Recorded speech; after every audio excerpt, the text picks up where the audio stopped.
বাসায় শুধু 1 কাপ কুসকুস আর কয়েকটা ডিম আছে? চলুন আজ এই সহজ উপকরণ দিয়ে জম্পেশ একটি নাস্তা তৈরি করি গিয়ে। পেটও ভরবে আবার মনও ভরবে। প্রোটিন আর সবজিতে ভরপুর এই কুসকুস উপমা হতে পারে আপনার বাচ্চার স্কুলের টিফিন বা বিকেলের সেরা নাস্তা গু। আসসালামু আলাইকুম সবাইকে। আজ আমি আপনাদের দেখাবো খুব স্বাস্থ্যকর আর ঝটপট তৈরি করা যায় এমন একটি নাস্তা, ডিম দিয়ে কুসকুস উপমা। এটি যেমন পুষ্টিকর, তেমনি খেতেও দারুণ।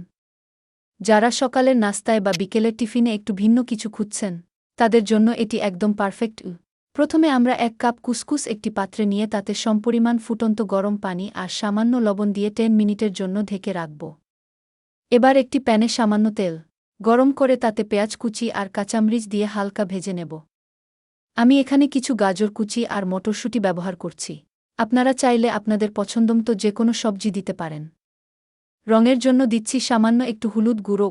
সবজিগুলো ভাজা হয়ে গেলে এবার আগে থেকে ভিজিয়ে রাখা ঝরঝরে কুসকুসগুলো প্যানে দিয়ে দেব। দেখুন, কুসকুসগুলো কত সুন্দর ঝরঝরে হয়েছে। এবার মাঝারি আঁচে সবকিছু 2-3 মিনিট